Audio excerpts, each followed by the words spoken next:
Week 13 of the college football season, college football playoff chase is starting to take shape, and it will certainly be impacted by the games, and it is time to pick winners, or at least try to. This is the College Game Day Podcast. Rece Davis with you. Pete Thamel and Stanford Steve out of the mix today.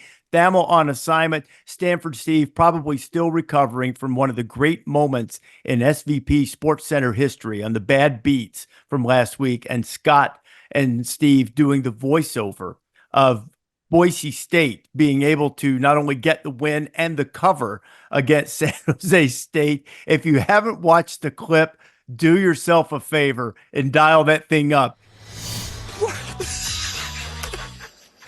Did you see that? They're getting 14 and a half, and there's a pick six, and they're at the 1. First and goal. What were the people doing? And I'm watching them like, hot round. My God. Come on, man. Seriously. They're up 14-0. I'm literally sweating from this right now. What? They're up 14-0, getting 14 and a half. They didn't cover. I still went 5-3-1. Horn doesn't get to do it. You do it.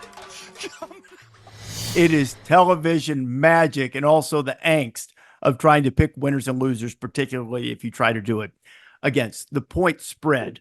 Matt Miller is with us, NFL draft expert and also just football junkie aficionado and knower of all things as well. Matt has picked games with us before. Matt, how did you feel that you did last week? You did 6-2. You went with the Volunteers and you went with UCLA. So how did you? 6-2 is a really good pick. I think it's your maiden voyage with us, is it not? Yeah, 6-2. I felt like good enough to be invited back, which is great. You always want to go, week 2, filling in for Stanford Steve. Rece, the one that I'm hanging my hat on, though, was Kansas. Picking Kansas over BYU, not a popular pick. It was not the game I expected, that being a low-scoring affair. But I'll take 6-2 for my first time out, and hopefully we'll get close to that again this week. I'm chasing you. 7-1 last week. You were red hot. Sometimes blind squirrels find nuts, all of that. It's one of the things in the Big 12 over the last several years. Do you win close games? Do you not win close games? TCU went to the national championship game largely because they won close games in 22. The following year, they lost almost every close game, and they had a losing record.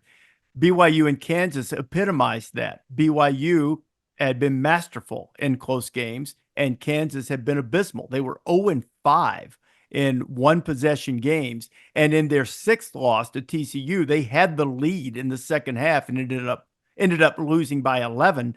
So Kansas had found every way imaginable to lose a close game, and they were due, and they came through. So well scouted out, well picked by you. Yeah, we'll see if we can run it back this week. But it was Devin Neal last week, and that was the key. So I'm hopefully we'll have a couple of those nuggets this week of things that I see when I'm evaluating players. I have a little bit of a different view than college football than you and Pete do. Obviously, looking at it from the draft perspective mostly, but it's a sneaky good week of college football. I'll be on assignment at one of these games, and I'm a little bummed because, as you know, when you're doing that, you miss so much of what's happening throughout the week. That's why they invented Catapult, which is a wonderful thing, by the way. You can go back and watch all of the games, and the one that everybody's going to be keeping their eye on, where College Game Day will be Saturday morning, is on the banks of the Olentangy, the old horseshoe, hosting an Ohio State-Indiana game unlike any other. On a podcast earlier this week, Matt,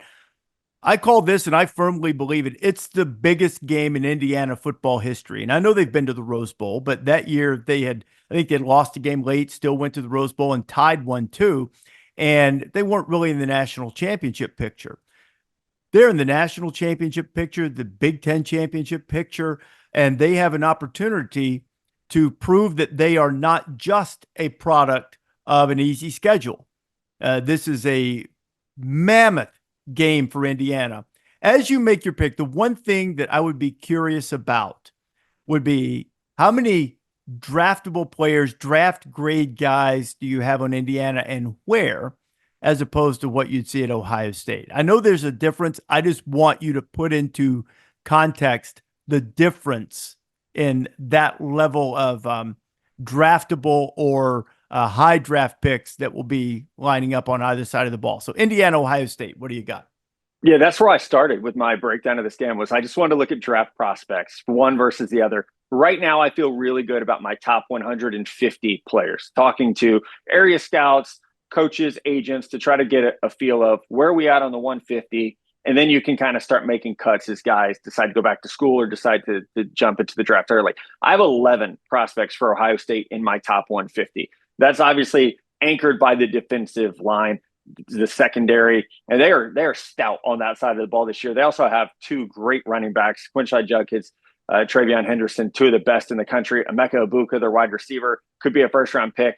Now, the opposite side of that, Indiana, I have one guy in the top 150, and that is the superstar quarterback, Curtis Rourke, who we'll see if he plays this week or not. I know you and Joey had a fun back and forth about if he's playing. That's so ridiculous. So ridiculous. It's great TV, though. It's great TV having that discussion. Rourke was someone, when the year started, I thought maybe in a weak quarterback class could push himself into the draftable conversation. But he has moved himself. Like I said, he's in my top 150. I think there's a shot he's, an early day 3 pick. We'll see what the pre-draft process looks like for him with an all-star game and a combine performance. But I think this is a week for him. You mentioned biggest game in Indiana football history. It's the biggest game in Curtis Rourke history as well, because if you can move the ball against this secondary that has guys like Caleb Downs, who's not even draft eligible yet, but it's one of the best defenders in the nation. He's going in the first round.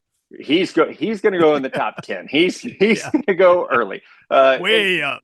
They're just so loaded defensively. The Buckeyes are. So if he can, they've been so good moving the ball vertically. They've been aggressive in the passing game. Indiana has. If they can do that this week, then he's going to be in that conversation where so many players have slipped down the board at quarterback. He's one of the few guys that is actually ascending, it feels like, week to week. So who do you have winning the game? Yeah, I think Ohio State still wins it. It's just, I love the Cinderella story. I love the, all I do is win, Google me. I love that. But I think at some point it does come down to players. And Ohio State just has the edge when it comes to experience. They have the edge when it comes to talent. And unfortunately, I do think that makes the difference for Indiana. This is another helmet game. It was the one challenge that Indiana had yet to face. And people underestimate that from time to time. And you say, well, a lot of these guys, 30 of them or whatever, right at 30 players, weren't at Indiana. So they don't care about seeing the Michigan helmet or the Ohio State helmet. Well, all of those players, or the large majority of them, were at James Madison or other places where they go into games and they're not supposed to win, or they look across and that other team is supposed to beat them. The last game Indiana had against Michigan was a little bit of a role reversal in that Indiana was supposed to win that game, and yet you still had the Michigan brand and helmet and fight on the other side, and they held Indiana to 18 yards of offense in the second half. Some of that might have been feeling the pressure. This week, Indiana will be back to a more customary position where everyone is doubting them. They're on the road against a great Ohio State team, an Ohio State team that has beaten Indiana 29 straight times. Hoosiers have won twice in the last 70 years. Lee Corso famously took a picture of the scoreboard just because he got the lead on them when he was there, and then ended up losing 56-7 or something like that after having the 7-0 lead. There have been a few scares over the years, but Ohio State has dominated Indiana. Now, on the field, Ohio State once again is shuffling the offensive line with the injury to their center, Seth McLaughlin. They've already lost Josh Simmons earlier on the offensive line, but they responded to that very well against Penn State and played excellent football. I concur with you with Curtis Rourke. Tremendous season. I think that Mike Shanahan and Tino Sinceri have done a great job getting the most out of him. He's been super sharp and crisp. Ohio State has too many difference makers, man. Speaking of guys who aren't draft eligible yet, I was standing on the sidelines at Penn State with 3 or 4 scouts, and Jeremiah Smith made a catch, and he looked at me and said, I'd take that dude right now, top 2 or 3, freshman receiver. You mentioned Ibuka. They both the running backs. Will Howard has been solid. I think they've got too much, man. I just think as good as the Indiana story is, we're going to get another Indiana story on Saturday. Are they at this level? Are they a playoff team? And that will be not so much about the result, but how they play. I think Ohio State wins. I suspect they'll win by enough to cover the spread, which is 13.5 right now. I don't think it's going to be some kind of massive blowout, but I anticipate a decisive and clear Ohio State victory. All of a sudden in the Big 12, Colorado controls its fate. The worst pick in the history of picks was my preseason prognostication that Kansas would win the Big 12 and go to the college football playoff. Little did I know that the Jayhawks would be vexed by close game after close game after close game until all of a sudden the Jayhawks aren't going to the playoff, but they might very well decide who does out of the Big 12. They've already beaten Iowa State. Then they followed it up by winning at BYU. And now they have Colorado coming to Arrowhead. The Kansas Stadium is undergoing renovations. They've had to play their games in Kansas City. Colorado as the Heisman Trophy frontrunner, one would think, in Travis Hunter.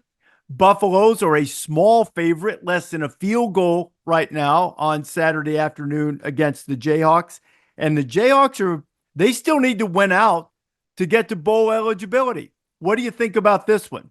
Yeah, I'll be at this game. I'll be at Arrowhead to watch the, presumptive number one quarterback, Shedeur Sanders, and I think the most magical player in college football, and Travis Hunter. I want to see them against a very, very good Kansas secondary. Here's a personal stat, though, for you, Rece. I have not been at a game as a fan or as an analyst in 4 years and watched the home team win a college football game. I am a jinx for the home team, and I don't know why. I was in Austin, Texas, and watched Kansas beat the Longhorns 4 years ago. So I am some kind of jinx to whomever the home team is. So for that reason, and that reason only, I will pick Colorado. But I think Kansas can keep this close because they match up very well. I talked about it last week. Mello Dotson and Kobe Bryant, the corners for Kansas are fantastic. I think Mello Dotson should be an All-American. They are great. And then on the offensive side, they really miss their offensive coordinator, but they still have a very good run game with Jalen Daniels and Devin Neal, who is a sleeper as far as the NFL draft goes in a very, very deep class. But I just don't know that you can hold down what Colorado does offensively. The offensive line is vastly improved. And on the defensive side of the ball, I mean, they are one of the most improved units in the entire country. What they're able to do up front, I think that will frustrate the Kansas offense. Jalen Daniels has just not been effective as a passer. I think how Colorado wins this game is they're able to get up early, and then Kansas is struggling, and you take away what they do best, which is run the football. So I think Colorado wins, not only because I'm a huge jinx for the home team, but I think the Buffaloes are just a little bit too talented, like we were just talking about with Indiana and Ohio State. It comes down to talent. Shedeur Sanders and Travis Hunter. I can't wait for that matchup of Hunter against those Kansas corners, but I think they're just too good to hold down the Colorado offense. Yeah, Dotson is tied for second in the nation with 5 interceptions. That Kansas pass defense has been a little bit feast or famine. I mean, they've gotten a bunch of interceptions, got a dozen of them. That's top 20 in the country, but they allow 230 yards per game. They're toward the bottom half of the nation in yards per attempt allowed. So you can move the ball on them, but you also have to be sharp and precise, or else they'll take it away from you with the corners that you mentioned with Dotson and Bryant. I'm kind of leaning the same way. I went into this season thinking, obviously, that Kansas was the best team in the Big 12, and I think that Kansas can win the game. But in a conference that is wider than it is deep, in which there's not a lot of margin for any team against the other, what makes a difference? Superstars, guys who can get their own, guys who can make big-time plays. Colorado has more of those. And I think that Colorado is the best team in the Big 12 right now. And I think Colorado wins the game on the road. I think they win their finale, and I think they go to the Big 12 championship game. And actually, right now, I think they're going to the playoff. Now, whether they get a bye or not, we'll see. I don't think they're a threat to the elite teams in the playoff once they get there. They're a threat if you play badly, but I think the other teams are stronger in other areas. But if you're going to pull big upsets, and if you're going to win a balanced league, which I think Colorado can do, you might as well have difference makers. And they've got a whole bunch of those. So I think Colorado wins. I think Kansas gives them a fight, keeps it close. It's only 2.5 point spread. I'll say that Colorado wins and covers the spread, but covers it just barely, just by enough. The Barry Alvarez Bowl. Officially, they play for the Freedom Trophy, Wisconsin and Nebraska. I say it that because Alvarez's long affiliation with Wisconsin as both the head coach and athletic director. He played at Nebraska.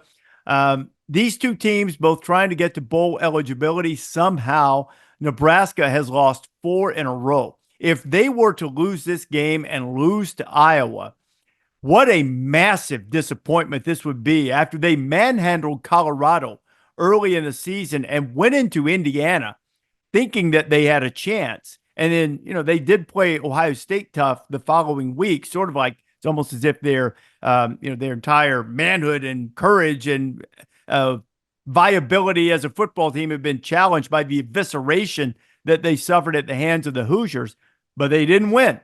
They got a bad break Saturday at USC. That was pass interference or defensive holding in the end zone.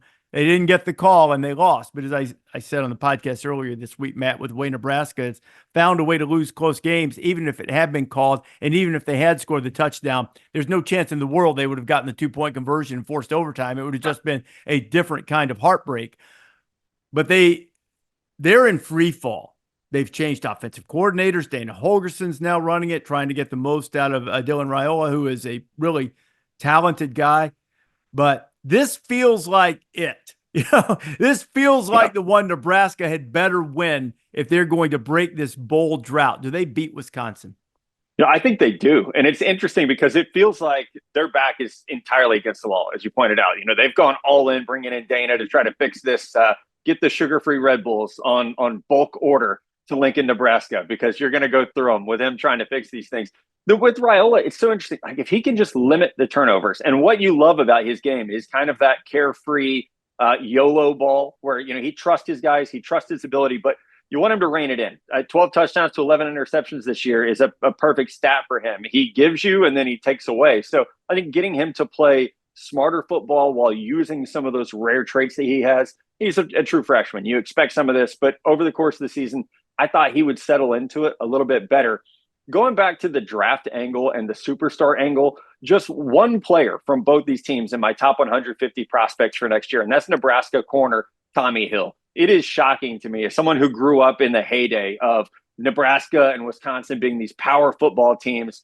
You just don't see that right now. And I think it's the lack of identity. As we've seen other teams in the Big Ten emerge, they have shockingly, I think to me, fallen kind of by the wayside here. So it is a little bit of an identity game in my mind of which of these teams is pointing upward. Who's the ascending team? And I do think Nebraska has a slight edge, but it is one of the wilder stories to me that we've watched these two teams struggle. I thought when Luke Fickell went to Wisconsin, there was a shift of balance in the Big Ten. We were going to see them become maybe not a premier team, but more of a power than they've been. And it's certainly disappointing. And we've got new offensive coordinators at both spots coming, right? So we'll see what that looks like. But I think Nebraska does win this in a close one. Did Fickell ever say, I know he got testy and said, what does it matter who's calling the plays after he whacked Phil Longo? And he said, what does it matter? Just somebody to point a finger at? Well, that's the way it goes, So, but they have, both have changed. Wisconsin really acquitted itself well at home against the number one team in the country last Saturday night and came up short. So you have a couple of teams back against the wall. Nebraska's got a road game after this. I think the free fall is going to stop for Nebraska. I think they'll win an ugly game. I think they'll barely win it. This is not much of a spread. Nebraska's favored by 2.5. So basically you just pick who you think's going to win. I wouldn't be surprised if this is a 13-12 kind of game, 19-18, some kind of weird scoregami situation. I'll go with Nebraska at home and say that they stop their 4-game losing streak, get to bowl eligibility, and then sort of put it on Wisconsin to try to come up with something in their finality, try to get to bowl eligibility. I guess they still, they have a rivalry game too coming up next week. The great rival, both those games in the Big Ten on Friday. Paul Bunyan's Axe, Minnesota and Wisconsin. Wisconsin will be back at home against the Gophers, but I say they'll need that for bowl eligibility, and I'll go with Nebraska to win this game. Go back and forth or bouncing Big 10, Big 12, Big 10, Big 12, and back to the Big 12. BYU and Arizona State. Arizona State has come from nowhere, dropped a couple of games to Texas Tech, Cincinnati, didn't seem to be in the mix, and now all of a sudden they are. BYU obviously controls its Big 12 championship game fate, and Arizona State probably does. Most scenarios that you can come up with would favor the Sun Devils getting into the game if they win out. BYU clinches a spot with a win at Arizona State and a loss by either Iowa State, who plays Utah, or Colorado, Kansas, that we talked about earlier. BYU, Arizona State, and I'm fascinated to know what you think of Cam Skattebo. Yeah, I love Cam Skattebo. That was the first name on my notes. As I'm looking down at my notepad, is Cam Skattebo. He has been one of the better stories of college football, one of the better running backs. I think if it weren't for Ashton Jonty at Boise State, we would be talking about what Cam has done carrying this offense. I'm also a Sam Levitt fan. He's someone that's going to be fun to watch over the next couple of years, doing his best Jake Plummer impersonation for the Sun Devils. But this is a fun offense, and it's a young coaching staff, and you see that. I think the way they play offensively, very loose. The air it out is there, but Cam Skattebo is the difference in this game. Watching them against K-State last week, and I know this isn't the K-State of olden days where they're so great at stopping the run, but I thought his ability against them really showed what he can be at this level and at the next level as I evaluate guys for the draft. So, he's firmly in that top 150, 175 range when it comes to prospects in a really, really deep class of running back prospects. So with K-State, or excuse me, with BYU coming off that KU loss, I feel like you're riding that wave all season of we're undefeated. We have this Cinderella story going. And then when you lose, it kind of deflates you. The air kind of comes out of the ball a little bit. I look at that. I think Arizona State pulls off the upset. I know it's at home, but I think they pull off the upset here and keep that great streak going that they've had since that Cincinnati loss. It'll be a rankings upset map, but the line right now is the Sun Devils favored by 3, and I'm going to go with them as well. I think Arizona State continues to roll, gets it going, and knocks off BYU. I think we'll find out a lot about how BYU handles some adversity. They've won a lot of close games this year, and I think they're a tough-minded team. This is a fascinating thing because Arizona State was picked to finish last in the Big 12 this year, picked to finish last. BYU finished tied for next to last in the Big 12 last year. So you've had Indiana turning it around. Now Arizona State and BYU have turned it around, and Sun Devils also finished next to last in the Pac-12, and they could play Colorado potentially in the Big 12 championship game, who finished last in the Pac-12 last year. So you've got all of these turnaround stories, some of them coming together in this confluence in the Big 12. Skattebo's right on the cusp from a career standpoint of reaching 5,000 all-purpose yards. Sam Levitt can get to 2,000 for the season. BYU, I'm sure, is a little bit wounded right now, but I'm going to go with the Sun Devils and say that Arizona State keeps it going and takes a step toward the Big 12 championship game.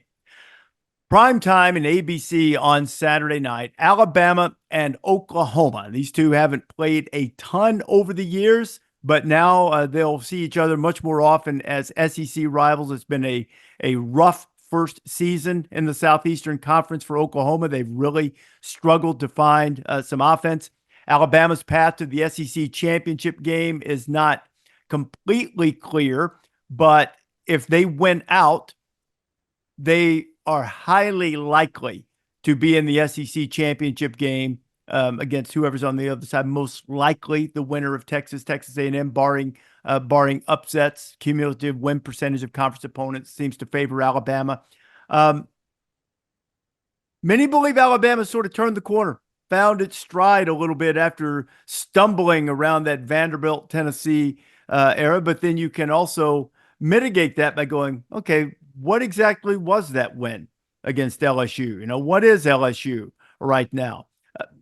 Maybe it's just the name brand of Oklahoma. This feels like something the Tide better not take lightly going in there to a night game against a team who is looking to sort of salvage its season with an upset win. That's exactly what I was thinking. Is going into the night game, Oklahoma has nothing to lose, right? There's no pressure on Oklahoma. It's I think, an ideal situation for Brent Venables' team where you can say, like, hey, let's just go out there, have fun. We match up pretty well with them. At least Oklahoma's defense against Alabama's offense does match up pretty well. You have Billy Bowman, who's this great safety, Danny Stutzman, probably the best linebacker in college football this year. And that matches up well against what Alabama wants to do, which is get Jalen Milroe moving. They want to go behind that big interior of the offensive line. They want to get Jalen Milroe rolling like he did last week, like he did against LSU. So I think in terms of that matchup, you could say Oklahoma has a shot. Now, on the other side is where you get into trouble, because Oklahoma offensively, they have Deion Burks, who is a draftable prospect. That's about it right now. You know, they've switched quarterbacks. They've gone back to Jackson Arnold. I don't think they have an identity of who they are and who their playmakers are offensively, or have a plan to necessarily get those guys the ball. So I think Alabama's defense has a great opportunity to push around the Oklahoma offensive line. They're just more physical. And I think Alabama gets the win on the road because of that, because the defense is just so much more physical than Oklahoma's offense. So many more playmakers at different levels of the field. Jahad Campbell, probably the best draftable linebacker. If you look at the junior class, they have beast up front. LT Overton is a massive edge rusher who's going to create problems. And then the secondary's really, really deep. So I think Alabama gets, I won't say an easy win, but I think a comfortable win to put themselves into that, you know, conversation of controlling their own destiny for the SEC championship game. I think turnovers, as they always are, would be a big deal. Oklahoma is -1 on the season. They've lost 18 turnovers, 13 of them fumbles, which seems extraordinary, you know, in terms of fumbles lost. I'm going to do a quick look at the bottom. That's got to be among, and it is, the most fumbles lost in the country. Oklahoma's lost 13 of them. Alabama has forced at least 3 turnovers in 5 straight games. They've got 24 takeaways. Oklahoma has to take care of the ball. They cannot, with as offensively challenged as they are, they cannot give Alabama a short field. I don't know that I'm totally on board with Alabama has completely turned the corner. There's still Milroe, and Kalen DeBoer's talked about, he's missed some deep balls lately, which is something historically he's been very good at. They still struggle to find consistency running the ball outside of quarterback run, and at times they've got good backs. It's just like they've struggled to run in the interior, almost as if they're, teams are daring Milroe to beat them, particularly in the mid-range intermediate game a little bit. We'll see if Oklahoma can force that, but I'm going to say Alabama wins the game and covers barely. I think they're 13.5 point favorite. I'll say they probably win by 14. And before we move on from that game, how do you evaluate Milroe as a prospect? It's tough. And I selfishly hope he goes back for another year in this offense so that we can see more of like what you were talking about, the short to intermediate game, some of the touch timing throws. Would love to see him get over that 25 start kind of line that scouts have established now. You hear that number all the time. 25 starts is the key. 25 starts is the key. He'll be right around there, I believe, when this season ends, depending on how far it goes for Alabama. But I think as a runner, the tools are fantastic. 6'2", 225. He can run through you. He can run around you. The deep ball arm strength is there. And I thought at times earlier this year, it seemed like he was getting some of the touch dialed in. Now, there have been times where that has suffered. I think that's the key for him, is just on traits, he would probably be drafted in the top 15. On production and on tools, he doesn't look like a first-round prospect. And we could have that conversation for a lot of guys right now in college football, where they just haven't taken that next developmental step. So if he were asking my opinion, and I don't know his personal situation, but I would say another year of college football is only going to help him, get into that conversation. There's not a clear-cut QB1 for 2026 at this point either. So he could certainly be that returning player that goes first overall and does have that momentum, as opposed to this year. I think right now he would be behind Shedeur Sanders, behind Cam Ward at Miami. And you're probably in competition with a guy like Carson Beck, who had a really good game last week to kind of reignite some of the draft conversation for him. He's got Michael Vick, Lamar Jackson, top end speed. I mean, maybe there are 1 or 2 guys on that team, maybe one, that are faster than him, and maybe not. I mean, he can motor. Now he's not as shifty as those guys, but flat end, top end speed. I think that'll be really compelling to teams that maybe they can use that and they think maybe they can work on the other things. The anticipation, if you talk to people who've worked with him over the years, that's where, and I'm not just talking about Nick, I'm talking about quarterback coaches and other people. That's where the area for growth is. And the thing that when you watch, which you watch Sundays so closely, that's what separates guys, is the anticipation, the feel, the belief, the conviction, to throw a ball coming out of a break. You've only seen it in fits and starts from Jalen. And if they make the playoff, if they're going to have success in the playoff, then they're going to need some of that from him. Let's stay in the SEC and go with the Ole Miss Florida game. Now, Ole Miss has had a little time off to get over that victory that they had against Georgia, and now they go in against a Florida team who has DJ Lagway playing on a hamstring with an apparatus. Our great sideline reporter, Taylor McGregor, was detailing that to me last week. This apparatus, they have this basically serving as another muscle to try to allow Lagway to stay in the game, and it did in their victory against LSU. Noon game, Swamp, all of a sudden Florida feeling pretty good, relatively speaking, about the way Billy Napier has held this team together and kept them competing at a high level. Could they pull the upset against Ole Miss? Is this a danger spot for Ole Miss? I think it is a danger spot. Like you said, it's on the road. It's going to be noon game. It's going to humidity. Everything is going to be going for Florida. And something that stands out to me, you mentioned DJ Lagway. I was at the Ole Miss Arkansas game, and before Taylor Green got hurt, Arkansas was in that game. They were going toe to toe with the Ole Miss offense in the first half. It really felt like, hey, they might be able to get something going here because Ole Miss was struggling with the running aspect of Taylor Green's game. Now, eventually, the dogs up front were able to get home and they beat up the Arkansas offensive line. But that's something to watch this week with Lagway. What he's able to do, making plays in and out of the pocket, extending plays, that will be really interesting. Now, I do think eventually Ole Miss pulls ahead. We've talked about it a lot on this episode of how much superstars matter. Ole Miss has those. Jackson Dart is playing really, really good right now. The depth that they have at wide receiver has come up huge with Trey Harris being limited. But this is the defensive line that I struggle to find one that's playing better than Ole Miss is up front right now defensively. Walter Nolan is just taking over games. Jared Ivey is such a force in the middle. So I think that's the difference here. Florida's offensive line just won't have an answer for what Ole Miss can do up front defensively. And they go 8 deep. Like the heat and humidity is not going to bother them because they go so deep on the D-line that we're going to see those guys be able to get after it. Princely, one of the best edge rushers in the game right now. He has been super, super hot the past few weeks. And then I think Walter Nolan, the hype has been there since high school. We know that. But he's playing up to that level of expectation right now. And the Florida game is going to be a great chance for them to kind of put a resume game together, I think, for the Ole Miss defensive line. I'm really glad that you mentioned Princely Umamielen, who transferred to Ole Miss in the offseason from Florida. Umamielen is 7th in the country with 9.5 sacks. His running mate, Suntaran Perkins, plays linebacker, a lot of edge. They use him in pass pressures a lot, has 10 sacks. Lagway, obviously healthy enough to play. Hard to believe that hamstring is going to be close to 100%. I think it limits his mobility, and that is a bad formula against the Ole Miss defensive front. Ole Miss has answered the challenge on the road. They went in and just obliterated what has turned out to be a really good South Carolina team. They took care of Georgia, and I think Ole Miss is a playoff team, and I think they show it. I think they go in and beat Florida.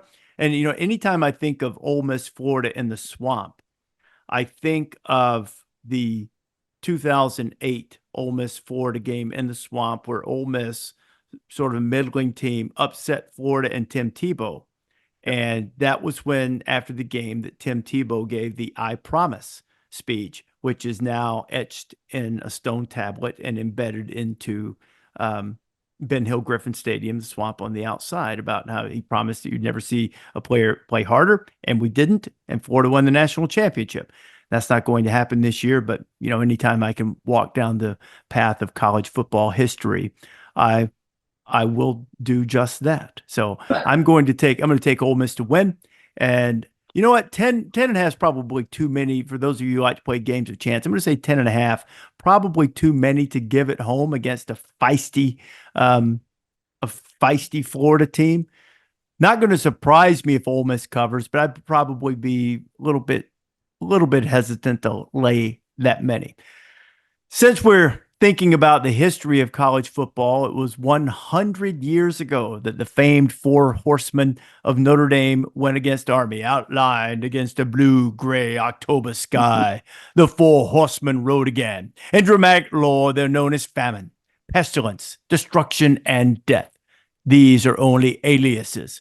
Their real names, Stuhlderer, Miller, Crowley, and Layden. They formed the crest of the South Bend Cyclone, before which another Fighting Army team was swept over the precipice at the Polo Grounds this afternoon. Army and Notre Dame. 100 years since the Four Horsemen took on Army. Uniforms that the Fighting Irish are going to be wearing to honor the Four Horsemen themed, and Army, this brave old Army team, undefeated and a 2-touchdown dog in Yankee Stadium. What say you, Matt Miller? Oh my gosh, I want to pick Army so bad as the son of an Army vet, and I'm such I love the history of Army football, and the uniforms they're wearing this week are perfect. Getting that look ahead to what Bryson Daly can do as a runner, as a passer. It's been so much fun to watch them open things up a little bit more this year, but I think Notre Dame is just too talented. You almost have to play completely mistake-free football if you're Army to win this game. You've got to keep the ball out of Riley Leonard's hands. You've got to force turnover, something that he hasn't done this year. We've only seen 4 interceptions from Riley Leonard this year, which is, I think the scouting report on him early in the season was this guy might be a little loose with the ball, but it's not been the case. So I think Notre Dame can run the ball against Army, and I think Riley Leonard is ultimately the difference. But I am a huge Bryson Daly fan. I can't wait to see. I hope some NFL team looks at him and says, we can make this guy our Taysom Hill. We can find a role for him as a runner, as a receiver out of the backfield, and then occasionally as a thrower. I think Taysom, who, if you play fantasy football and have him, how valuable he can be on a weekly basis. I think Daly has a future in the pros, but Notre Dame, just a little too talented. But this is the one I will happily be wrong about. If Notre Dame falls prey to Army, this would be one of the great stories in college football. I was selfishly hoping that maybe Game Day would be here for this one. I thought it would be so much fun to watch you guys interact with, this game if it weren't at Yankee Stadium. But I think Notre Dame gets the win here. One of the things that Notre Dame's defense, even in the midst of all the injuries that it has had, and they've lost some notable contributors, most notably Benjamin Morrison, but they forced turnovers. When they face Navy, I know they both run option, but it's really different stylistically now in terms of what Navy's doing and what Army's doing. Still option based, obviously, but they forced 6 turnovers, 5 of them fumbles. I know Navy lost a quarterback, and they blew out the midshipmen. They just forced 5 turnovers against Virginia. Army's only turned the ball over 3 times all season long. Oh wow! And I like you. I'm not wishing against Army. I know they would love to keep Jeff Monken forever. The fact that some of these programs that have struggled to find consistent leadership, disciplined teams, why they haven't hired Jeff Monken, I know why they haven't. They think he was going to run option. He won't if he goes to some other place. This guy is a high-level coach. I think Notre Dame wins the game. I do think Notre Dame better watch out next week. And they better watch out Saturday. They can't be sloppy or anything against an Army team that's very capable against them. But I think Notre Dame wins the game. Notre Dame probably covers. It's sort of been the consistent theme. Maybe we're getting too enamored of top-end talent. But I think probably Notre Dame has a little more of that than Army does. And I think Notre Dame's been playing great. They've been doing what is expected and required of a playoff team if you have a bad loss. Among the playoff contenders, Notre Dame has the worst loss by far. Losing at home to Northern Illinois is unacceptable. But when it happens, you have to respond by just savaging people. That's what Notre Dame's done. For the most part, Notre Dame has really answered the bell.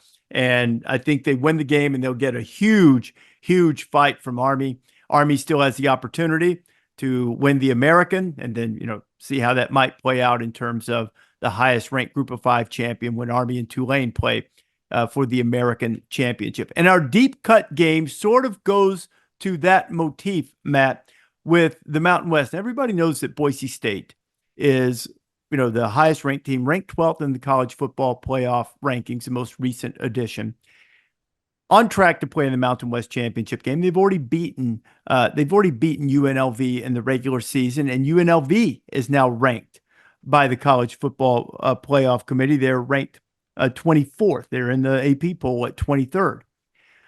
UNLV's on the road at San Jose State, a place that we saw Boise State have a little trouble. They've got the nation's leading receiver in Nick Nash, on the subject of former military academy coaches who no longer just run the option. Ken Niumatalolo is the head coach at San Jose State now.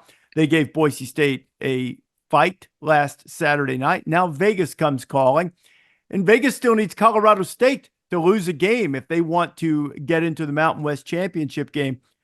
How do you see Vegas and San Jose State?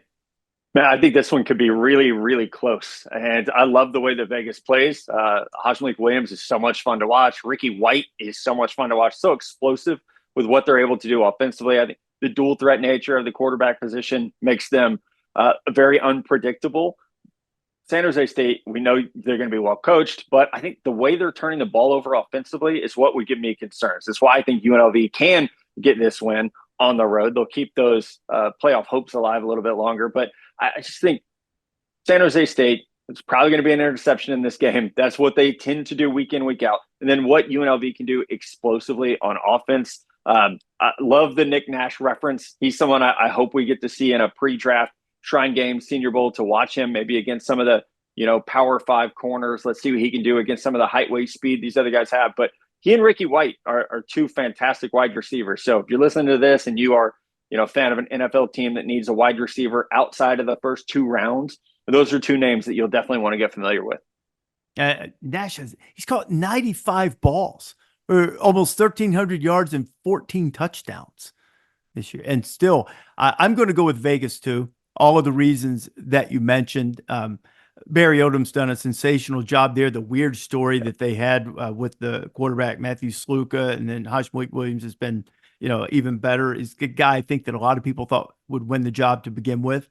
But UNLV is still sitting there watching, and if they can get the win, they'll be rooting hard for Fresno State, who plays Colorado State on Saturday night. And Fresno State, to show you the balance across the country, Fresno State's 5-5. They're 500 in the Mountain West, and they're a 3-point favorite over Colorado State, who's undefeated in Mountain West play. I'm not sure the tiebreakers there. They obviously haven't played each other, and I'm going to double check. I don't think they do. I don't think that's the last game of the season. It is not. So there will be some type of tiebreaker that is instituted there if they can wind up in a tie. But I'm going to go with UNLV to win that game, and then we'll see if they can get their long-awaited rematch with Boise State with the opportunity to be champions of the Mountain West and how that might impact the college football playoff. Matt, a pleasure, man. I enjoy you making picks. After my 7-1 week, that Stanford Steve and Pete decided they didn't want anymore. Maybe that. Yeah. Going 6-2, I felt like I could at least hang out with you. There was some respect, mutual respect here, since I think Pete went 4-4. I can't wait to give him a hard time about that. Yeah. You know what? There are so many years, and it's really funny because look, everybody likes to brag about it and have some fun with it when you make picks, but it is largely a slightly educated true false test. Absolutely. I mean, you're guessing 50-50, and there are years that you just can't get one right. You just can't get one right. So I got lucky last week, and that's the way it goes. Can't wait to talk to you next time. You're always welcome on this podcast. You and I obviously will be spending some time together as the draft approaches as well. And so looking forward to that, Matt. Always a pleasure. Likewise. Can't wait for those hopefully balmy days together in Green Bay. One can risk. We'll see how that goes. You never know what's going to happen. Right. stranger things have happened. Matt Miller, our draft expert, one of many, does such a tremendous job, gracious enough to spend some time with us. So we're winding down the regular season, only one more week after this one before championship week, making some picks. Enjoy your college football weekend. Remember to download this podcast wherever you prefer to get your podcast, or better yet, subscribe and never miss a single episode.